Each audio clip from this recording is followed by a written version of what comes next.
Bam, just like that, back with another Portable Clint. Guys, I am very impressed with my next guest. I don't know him too well, but I always wish I did know him more, and today I get to do that. Ladies and gentlemen, Mitch Rouse. Did I say your last name right? You did, and so few do. Really? What I get Clip a lot. So how do people say your last name? Mr. Rouse, right this way. Okay. They'll say Rouse, and I'll say it's not Rouse, it's like Rouse. It's like as in boat, houseboat. But no one ever gets that. I don't. So, Okay, Mitch. yes. I'm very impressed with you. Thank you. Okay, thank you guys. Bye-bye. Okay, Mitch, when you were a kid, there had to be some movie, some television show that you were watching and you go, wow, I want to be a part of that. Yes, I was obsessed with Vincent Price and Jonathan Winters. Those are two good ones, okay. Yeah. And also I would watch, I was obsessed with Saturday morning cartoons. Okay. Like I would go down there and I'd get the TV guide out and I would cut and paste what I was going to watch. Right. So I knew from 7 to 7:30 I was going to be doing like The Funky Phantom. Yeah. And then from 7:30 to 8 I'd go over to CBS and I'd be watching something else. And I used to tell my mom, she told me that I would say I want to live in there. I don't know where that is, but that's where I want to live. I like that. I like that a lot. Okay. When do you start kind of doing something about it? I had around my house it was always a blast. Like my dad's really funny, my mom's just awesome, my sister's great, my brother, and I was the youngest. I got the same deal at my house. Well, it was just a party all the time. Yeah. And so I got a 16 millimeter camera. Okay. But it didn't have any sound, and it was 3 minutes of film. And so you sort of had to figure out everything. I started to edit inside, but I got it when I was like 10. Yeah. And my dad was like, here, check this out. And I did. And then you would send your film away to Kmart. Yes. It'd be gone for a week. Then you'd get it back and you'd see if everything you did worked. Right. And then I would do stop motion too. So wow, look at you, man. Yeah. Okay, See? okay. But when do you pack a car? When do you send off for something? What's the thing that puts it in motion? I loved at our dinner table that was Showtime, and you always goofed off. Did you have TV on in the background, or was it just okay? It was just it was the five of us sitting there just talking about our day or our week or whatever, and it was really, really funny. Nice. And just hilarious. And we would one would try to outdo each other. Yeah. But as far as loading up and going somewhere, I grew up in the South, so there was never this Tennessee, correct? Yeah. What part of Tennessee? I was born in Knoxville. Okay. And then I grew up about 15, 20 minutes away from there in a little town called Oak Ridge, Tennessee, which is where they built the bombs. Fat Man, Little Boy, Manhattan Project, all that stuff. Okay. It was known for a while as the city behind the fence. And so it was very government owned and run. That'd be a good name to a movie. I agree. I totally agree. Okay. Yeah. Or a TV show. Or a TV show. On Netflix. Right, exactly. Yeah. So to load up and go somewhere, I never did that, but I was always doing that, cameras and stuff. But also I didn't have the balls or whatever you want to say, yeah, I want to be an actor or whatever. I know I wanted to entertain people and stuff like that, and did that a lot around the house. But like my dad and my mom, I saw Steve Martin live. My dad took me to see Robert Klein, took me to see George Carlin. Wow. So he would always take us to see stuff, but I saw like Boots Randolph, and I saw Floyd Kramer and Chet Atkins. Wow. Yeah, so it was always entertainment and always taking us That's somewhere That's a rich growing up. I mean, not money rich, but that's rich talent that you're seeing, man. Yeah, that's great. It was great. Okay, you decided to go to college. Is that true? I decided to go? Yeah. You were made to go. You went to college. I was okay. I was encouraged to go to college, and I didn't last that. I had a scholarship to play football, and so then I sort of didn't like the summer program. I won't get into all the whys and whatnots. Okay. And so then I gave up my scholarship, and I was just like, said to my dad, I just don't want to do this. He said, if you're doing it for me, come on home. Anyway, he said, look, here's the deal.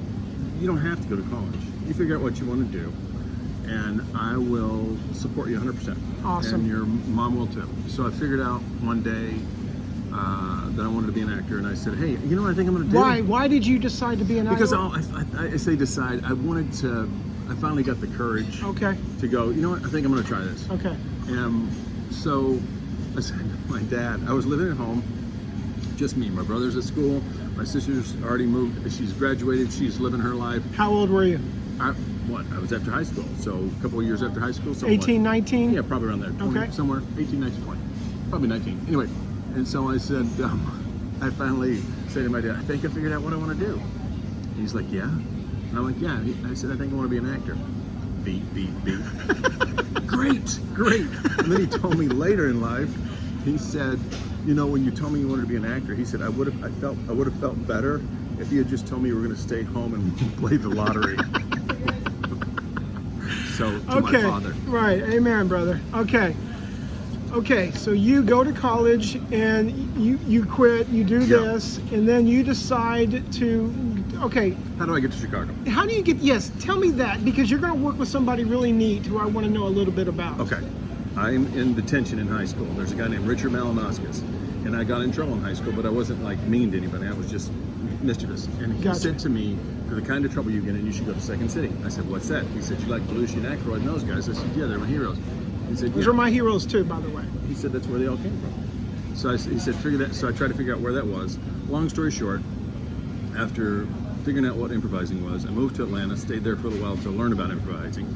Then I went back to my dad, and I called up my dad and said, here's the deal. I think I'm going to move to Chicago. I want to go up there and audition for Second City. And he was like, great. And he said, I'll tell you what, why don't I buy your ticket?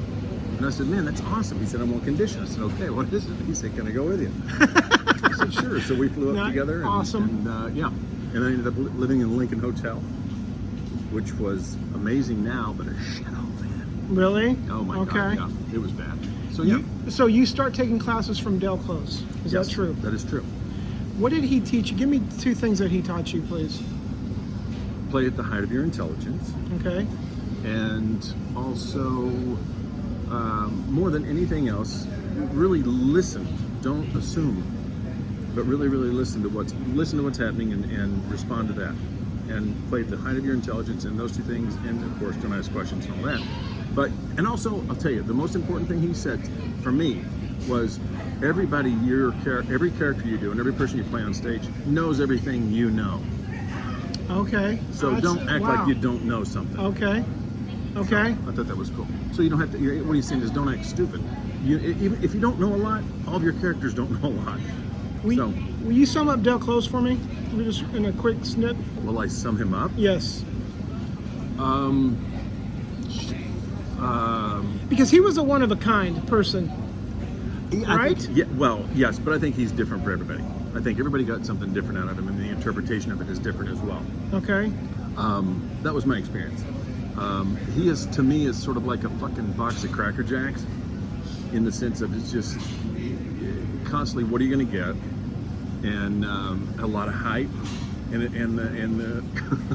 it's all popcorn, but it's good. Yeah. You get out of it what you want, but you always thought, I thought it'd be a little bit different than that. Okay, well that's good to know right there. Okay, when do you start auditioning for stuff? When and how? How did you go? How did you get a headshot? How'd you get an agent? And you're in Chicago at this time, right? Well, for an agent and all that stuff was when I was in Atlanta. Okay. I was in Atlanta, but there wasn't much to do there. And then I actually worked at a yogurt store. I can't believe it's yogurt. And I still can't believe I worked there. But yeah, so I was there. So then I moved to Chicago, and we all had this same agent. God, I can't even think of her name right now. This is horrible that I can't think of her name. Anyway, Colleen Gallagher, that was her name. So she had everybody. Anyway, so I started auditioning for things, and I got, That's the very first thing you booked. First thing I ever booked was an HBO commercial when HBO first came out. And I'm extremely dyslexic, and I said, so the director was having me read all this shit. Okay. And I said, hey, I'm dyslexic, and so it's going to take me a second. He goes, you know what, just make it up. And I was like, great. So then I just started, he said, I'll just shoot and you just do a series of these. And I started doing stupid shit as I'm walking out of a movie theater that's supposed to be like HBO. And I was just saying stupid shit. He was like, this is gold. So I ended up getting a HBO commercial. Awesome. Yeah. Okay, well, a couple projects later, you hit something really big. Okay. I mean, I don't know if you know this, But you are, I mean, I could interview you on one subject, but I'm here to interview you about your whole career. Okay, sure. But I could interview you about one thing, something very dear to me. Hand modeling? Hand modeling. How does one get into it? Well, first it's the hands. Okay. Okay, guys, I'm going to tell you something. You were in Rudy, dude. Yes, I was. I mean, Yes, I was. that's big. In my world, Well- that's a big thing, man. You could just have done that and you're done. Yes. But you've done so much more. But I want to focus on this just for a little bit, if Okay. you don't mind. No. I want to know everything about Rudy because you have such a great part in it. And you're not just in it; you have a Right. great part in it. You are part of Rudy, the movie. Right. Well, I'll tell you the funny story. Let me hear all about it. Hilarious. Let me hear about I was doing a movie of the week called Without a Trace. I think it was called something like that. it. That's a TV show too. That's what well, okay, then it wasn't that. It was a movie of the week that I did with Helen Hunt. And Name drop. I know, right? Hey, Helen. Sorry, I haven't called you. Anyway, so she and I are cops, and I'm her partner and all this shit. But we're in the bullpen between shots. David Anspaugh, who directed Rudy, also is directing this movie of the week. So I'm literally, and I when I'm on a set or whatever like that, I talk to everybody. I just Sure. can't shut up. Sure. So I start chatting up this guy that's sitting over. He's playing a little desk sergeant, right? And I go, oh man, I go, that's not your name, is it? And he's got a little bitty name tag on because it says Rudiger. Okay. So Rudy Rudiger is an extra in this movie Oh wow. of the man. week. Wow. And wow. so we start wow. talking, and we just really struck it. We just had a blast, and so we hung out, we talked, we did everything like that, and then when it wound down, he said, "Listen, I have this idea for a movie." Get out of here, This is dude. the Get God's out of honest- here, man. God's honest truth. He says, "Do you think I should say something to David about it?" I said, "Yeah, I think you should pitch in the whole thing." I said, "What's it about?" And Wait, he I'm said, sorry, Mitch. Do you know that's Rudy Rudiger? Do you I have know? no idea that's who he is. Okay, go He ahead. says to me, "I played football at Notre Dame," and I'm like, "Sure you did." Okay. Okay. Wow, And- man. My mind is blown right now. And so he said, so he starts telling me this story. He says, "I've got an amazing story," and I was Sure listening you to did. it. Sure you did. And he starts talking about how he tells me the whole thing, and I was like, "Oh my God, these guys did Hoosiers," and he was like, "Yeah," and so it just snowballs. Does he tell you like he's He's told told me this story? everything. I know. Is he telling it like he tells everyone he comes in contact with? I don't know because I haven't been all the people. Well, okay. A, but B, it was just this simple, between shots, and Yeah. setups and stuff. We just had these conversations, and he was just telling me this story. And I was like, "Great." So at the end of it, when we wrapped, I said, "Listen, really good luck with everything." And he said, "You have to promise me something." He said, "If I get this movie made, you have to be in it." And I said, "Tell you what, if you get it made, I'll do whatever I can to be in it." But I said, it's going to work. I know it's going to work. And I never in a million years imagined it would work. Not because of him, but because it's just an insane story. I have this Yeah. idea. Anyway, the stars lined up. Everything was great.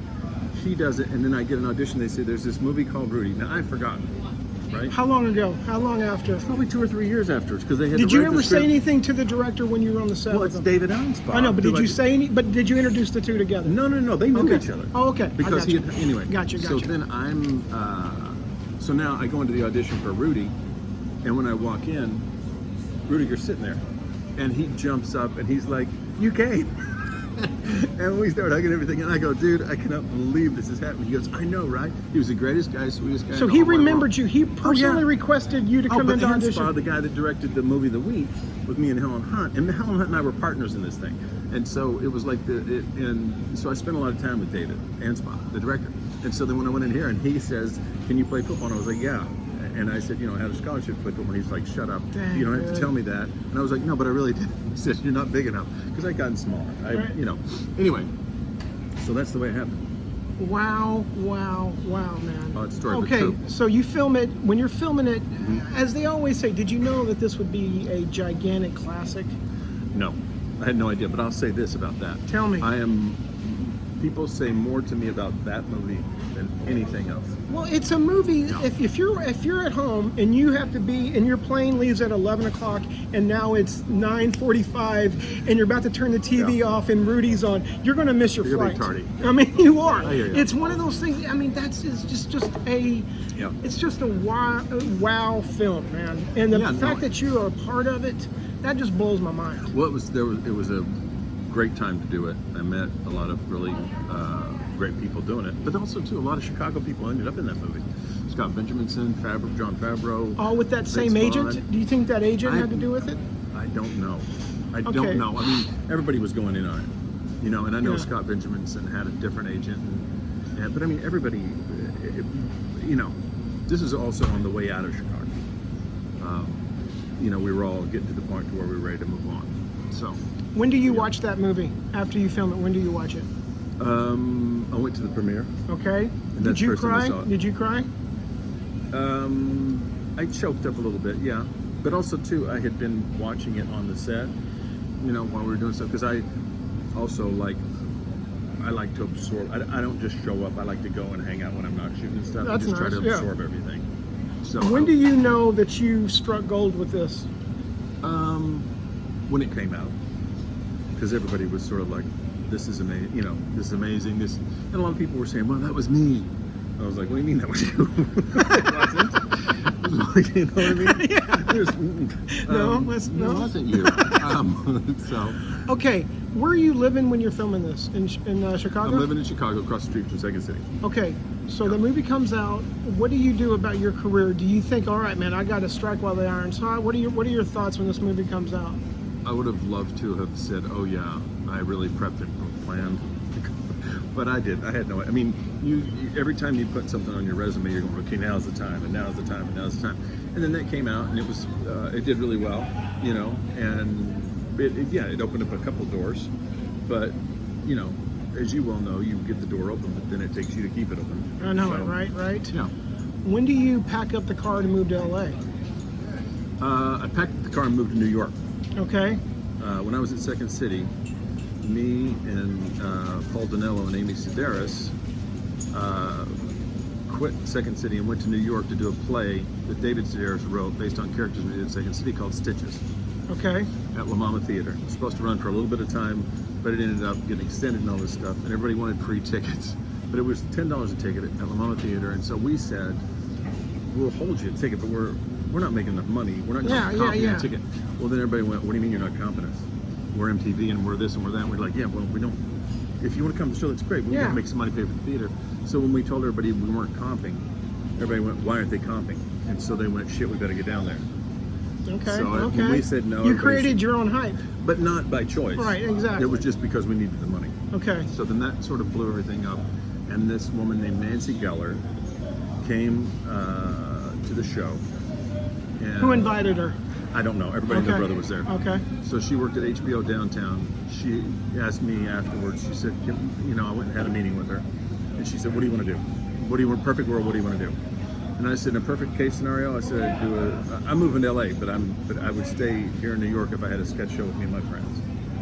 And she said, "Fantastic. What do you want to do?" And I said, "Great." I said, "It would be me and Paul Danello and Amy Sedaris and whoever else we can think of." And so she said, sure. So me and Paul and Amy sat in an office for a long time. Then we ended up getting Colbert, which they fought us on. Stephen. Yeah, Steve Colbert and Jody Lennon. And Colbert, they were just like, I just don't see it. I just don't see it. I'm like, how can you not see this? But it was the four of us had been together at Second City, done a bunch of stuff. And we had done little independent film bullshit things too. And yeah, so then we had this show, and it we got nominated for ACE Awards, which were Cable ACE Awards back then. And yeah, so that's sort of what maybe. And then out of that, I ended up moving to LA.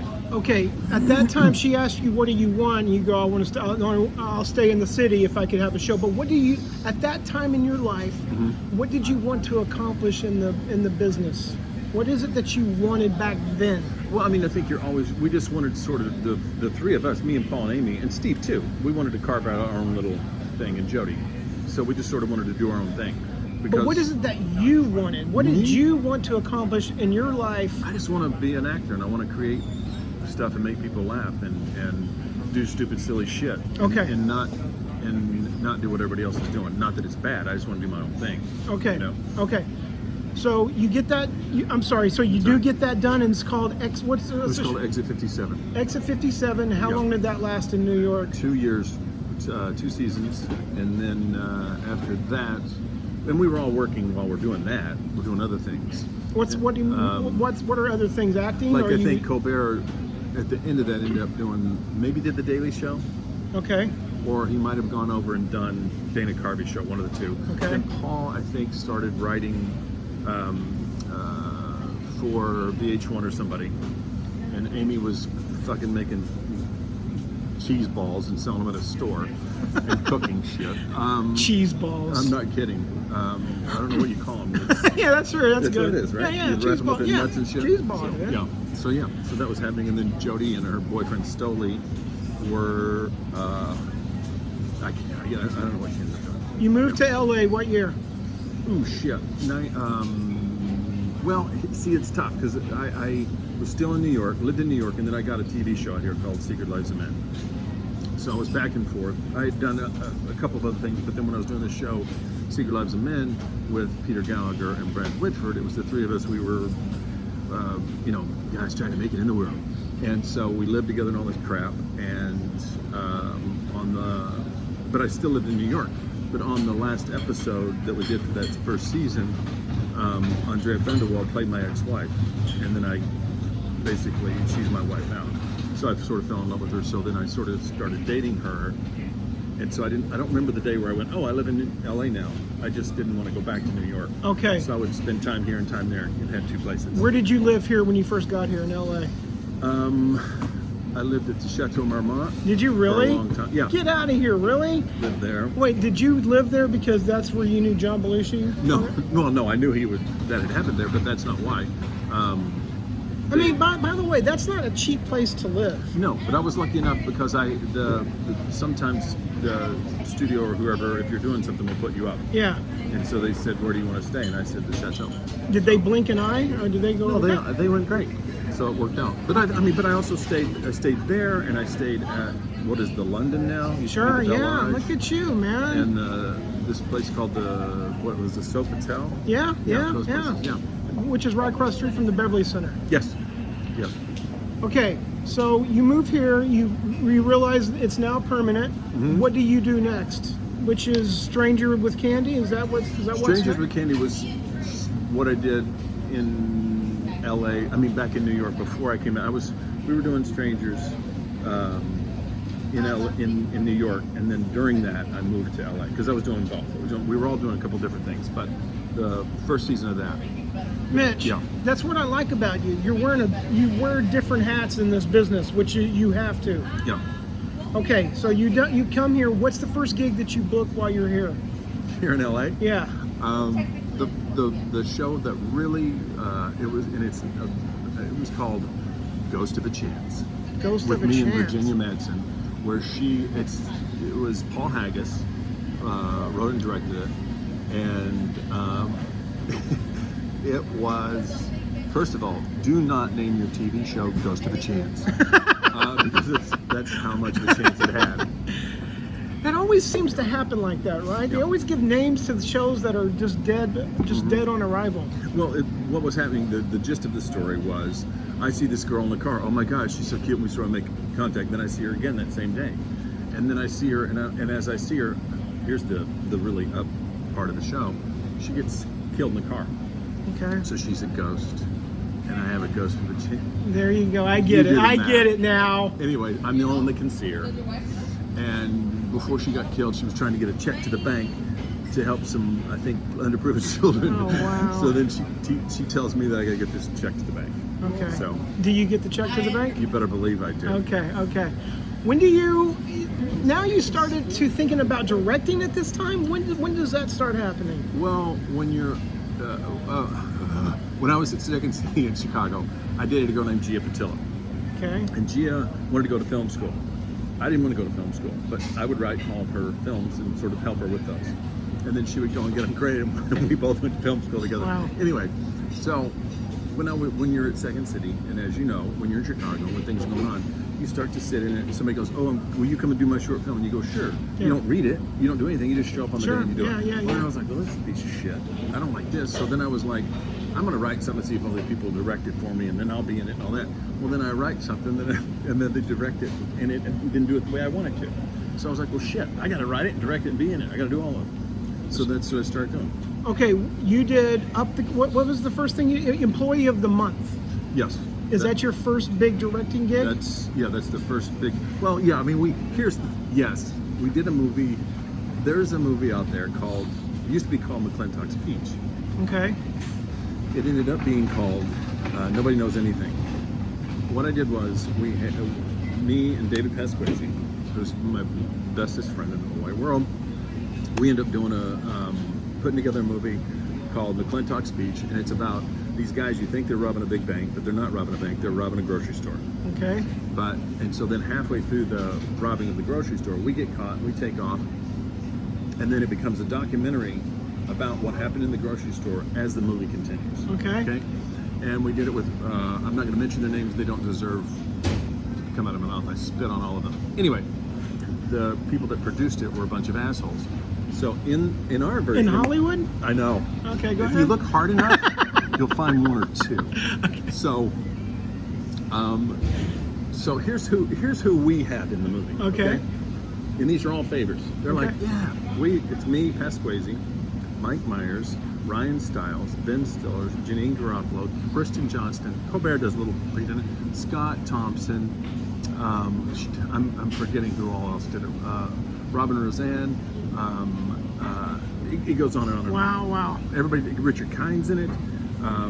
Everybody did favors. We had an absolute blast doing it. Mark Beltzman in it, Jay Leggett's in it, Mike Coleman's in it. Everybody who's in this film, all friends of ours. A lot of great people in there. It was a blast. But what happens is the producers don't understand what we're doing, and they don't like it. What's this and it's that? We're like, no, it's really funny. You should, and they don't get it, so they sort of take it away from us. Okay. And then what they do is they bring in Robert Englund. Nothing wrong with that, just doesn't fit in this film. Right, it doesn't. The guy that Freddy Cougar, right? Yeah, but like Mannix was in it, and they brought in some of these old guys, and they made it about. Took our movie, mine and Dave's movie, and they made it about a girl who wants to make a movie, and the movie she wants to make is our movie. Okay. So it was a great little cool little movie that they took away and sort of. I want to use my words carefully here. They shit all over it. Now, is that movie out there somewhere? Can someone see it? I'm sure. Don't pay to see it. Because it's on, I'm sure it'll flop up you'll probably see it on YouTube. Because Okay. it was out for a while. I'm going to try to find that. Now, Ugh. so you get another movie made. I mean, it's hard to be an actor out here. It's hard to be in a classic movie. Right. It's hard to have a TV show. But you did all that, and now you're about to direct a big movie that does get released. Yeah. Well, Employee of the Month. Yeah. Employee of the Month. Yeah, me and starring Jay Burt Leggett. Reynolds. No, that's that you're thinking about Without a Paddle. Yes. I'm sorry. That's all another. right. That's another. I mean, but still. That's Steve Brill directed that. Jay Leggett and I wrote that. Okay. See, I mean, I'm impressed with me messing up. I mean, look how many different hats, man. Okay.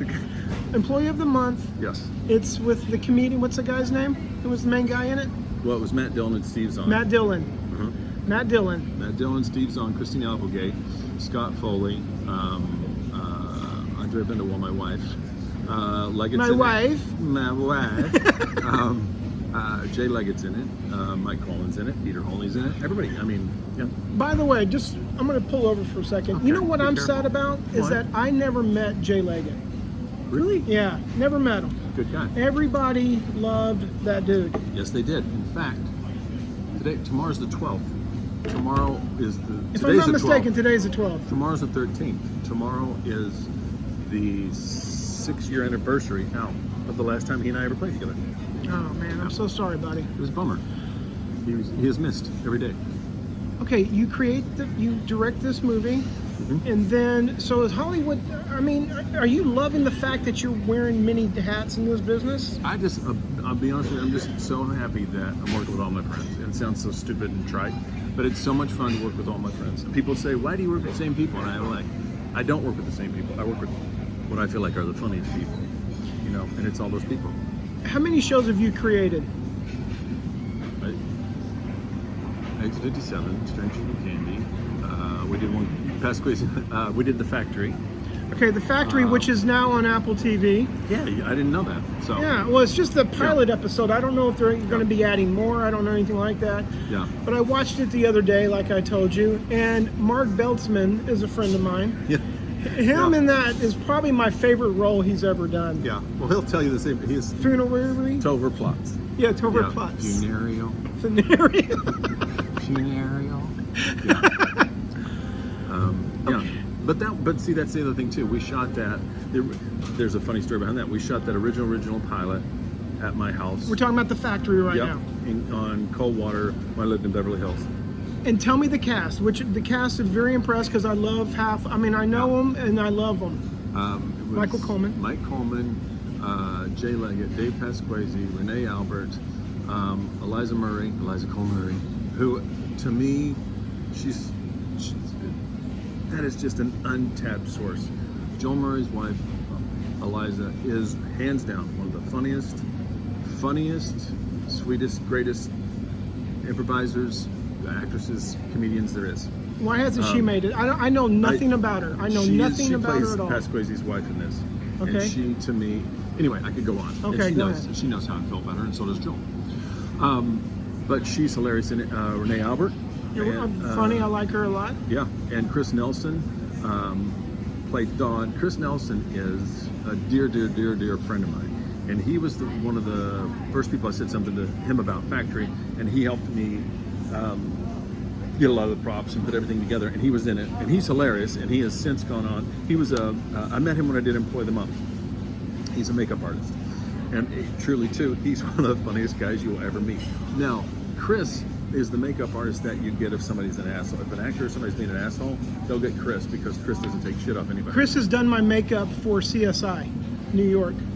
Okay, cool. Yeah. He talked about you guys. He loves you guys. This was right after the The Factory. Okay, well, he's great, and we're supposed to get together today, but I can't do this. Thank you. You're very welcome. Thank you. And so then, anyway, so he and I did that together, and in Employ the Month, he was doing my wife's makeup, and then she would say, you two would love each other. And because he's just like you and you're like him. So she would come home and tell me about Chris, and then she would tell Chris about me when she was in the chair. Wow. And then we became, it was a huge bromance that's lasted. Anyway, to Chris Nelson, won the Oscar last year for special effects makeup. Did he really? Yeah, for Suicide Squad. Oh, nice. Good for you, Chris man. Nelson. That's awesome. I'm glad for him. Oh, he's really glad. He's so good. He's so good. And he's won Emmys and everything, but he's just really great guy. And a great writer, too. We sold a movie to Sony called Supermax. He and I worked together. Anyway. Okay, here's what I've said this 3 times. No, this will be my 3rd time to say this. Okay. Today already with you. You wear many hats. Yes. When I go to your IMDb page, Yes. it says many things, but there's also on there for soundtrack. You know you have a credit for soundtrack on your IMDb. I did not know that. You know I'm going to tell you what it's for. I'm going to tell you what you did. You did a TV show, a special called Olive the Other Reindeer. Oh, yes, I did. Olive the Reindeer. Yes, I did. Which is a cute name. Yes. It's a book. It's a book that turned into a cartoon. Yes, through Drew Barrymore's company. Yes. What did, and you sang a song? What did you do? Well, it's an animated. Right, I know. Right, and I played several of the voices. So, and I sang a song with, golly, this is horrible. It's okay. Michael Stipe. Oh, wow, look at that. But they put it together. He wasn't in the same room. Okay, so we're at 33. Me and Stipe didn't lay down tracks together. I'm going to start asking you some fire questions, some fire rapid questions. Okay, hold on. Burt Reynolds story. You got one for me? Burt Reynolds story, yes. Do I have to make the stories quick? No, not at all. We're here. After we did Without a Paddle, I said, he's my hero. He was one of my childhood heroes. Yeah, the same Bandit here, and everybody man. else. The Bandit, dude. Yeah, and so Eric Kritzer, who was his manager, was an old friend of mine. So I call up Eric and I said, hey man, Jay Leggett and I want to go have dinner with Burt Reynolds. He goes, great, I'll set it up. So Eric Kritzer, great guy, and Burt Reynolds, we all end up at the Polo Lounge at Beverly Hills Hotel. It's like the great, and he anyway. Wow. He tells I'm already the story. impressed with it. And the thing about it is, you're in here, and so Burt Reynolds, whenever Burt Reynolds was talking, and you'd be going, "What? What?" And he would go.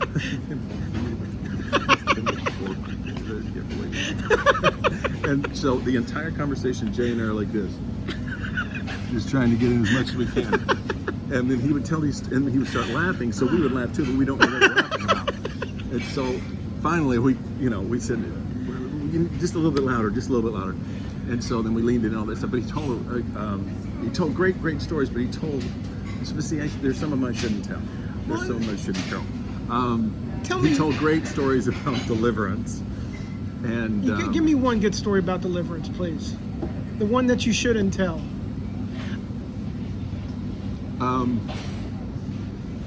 Well, okay. It's a very selective group who watches yes, this. Yes, it is. So. But there's the Ned Beatty story, which I'm sure you know. Yeah, sure. So I'll let that one go. But what happened was, the guy, the guitar player. Right. Yeah. What is his The kid or no. Oh, you're talking about No. What's his name? He was on Apple's Way. He's a great actor. He was in RoboCop. He was Pete. What's his name? The guy, yes. I know who you're talking about. I can't think of his name. It was right here. Anyway, so he and Bert don't hit it off after Deliverance, right? And Bert's telling you this at the Polo Bert's telling me Lounge. this at the Polo Lounge. And he says, we and I can't. He said, for the life of me, we just didn't get along. And he said, I never remembered why. And he said, so then at the 25th anniversary of Deliverance, he said, I had a big party at my house. And he says, everybody's coming. And he said, I said, forget it. It's water under the bridge. I'll invite whose name we can't remember. Man, and I have it too. It helps the story, but I can't remember. We'll call him Apple's Way. Okay. So then he says, you know what? Fuck. Have Apple's Way come too, because water under the bridge. So everybody's there, and Apple's Way walks in, and he's got his guitar, and he doesn't really say anything to anybody. He sits down in a chair and starts playing guitar, and Burt Reynolds goes, fuck, that's why I don't like the guy. He goes, now I know why I don't like him. Oh, that's funny. That Okay, thank you. Okay, what is it? Tell me the worst days in Hollywood for you. The worst days in Hollywood? You mean... Well, I'm talking about as a of time, late? well, as of late for everyone, but a time where you thought, man, I'm done with this. How close have you gotten to quitting this business? There's really nothing else I can do. That's what I'm with you 100%. So it wouldn't be fair to everybody else. Not if I left, but if I started doing something else, it would be fair to them. Because I have no talent outside of dicking off. I hear you. So I would love to say, it'd be this and it'd be that, but I have no idea what I would do. I don't know. Have you ever thought of it? Have you entertained the thought? Of quitting? Yes. No. Because, there is no plan B. I'm the exact same way. I would love to, but again, it wouldn't be fair to the person that I'm about to go work for. Right. But here's the thing. I don't know what it would take to make me go, that's it. Because and everybody has, not just me, but I've had nightmare stories. I've had nightmare stories where I would go, there's no way that happened. They go, no, you did. Do you have one story that you could tell me a nightmare story of? That's what I want to hear. I want to hear one nightmare story. If you want, we could go to the best days in Hollywood, the best time, and then go back to the nightmare. We don't even have to go to the nightmare if you don't want. The nightmare is a nightmare, and you don't want to relive it. No, I relive it every day. No, it's just that there's I'm not going to mention names, but Vince Vaughn's a fucking cock. Is that true? That's true.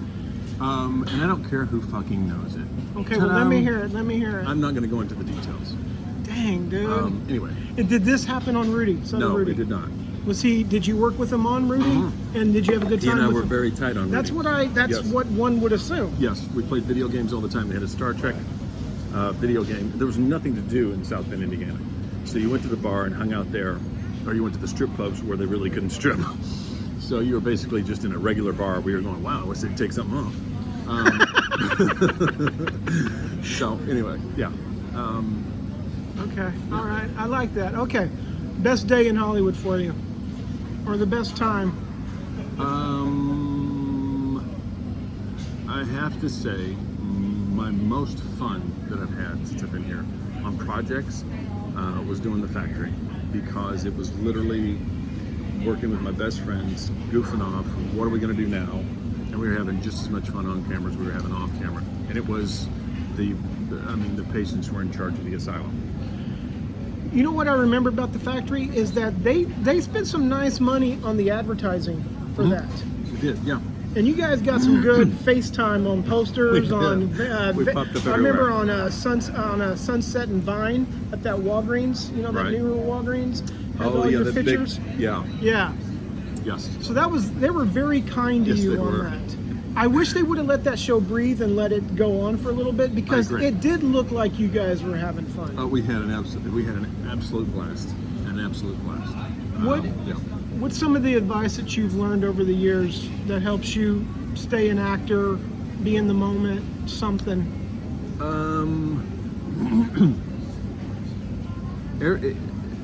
Everybody you run into out here has a dream, Yeah. and everybody wants to do a version of what you do, whether it's write, direct, act, whatever it is, and always be willing to help those people, because it's easy and it's free.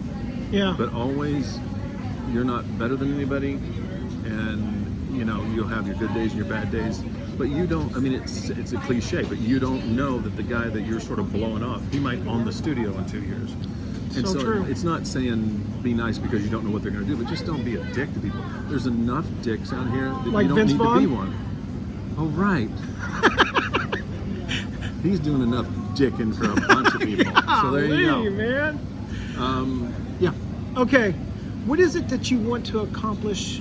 What is it now that you want out of this business? If you could have a dream that I could grant for you right now, what would it be? Well, I'd asked for a coffee earlier, and you Okay. did that. Anything? Wow. Just And don't say continue working. so I get to. So the sky's the limit. The sky is the limit. Something that you really would just love to have in this business of Hollywood.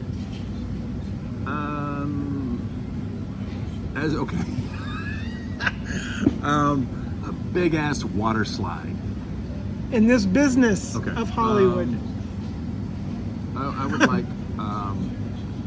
It would be nice to have a show with my friends that stays on for a long period of time, to where you could have it really thrive.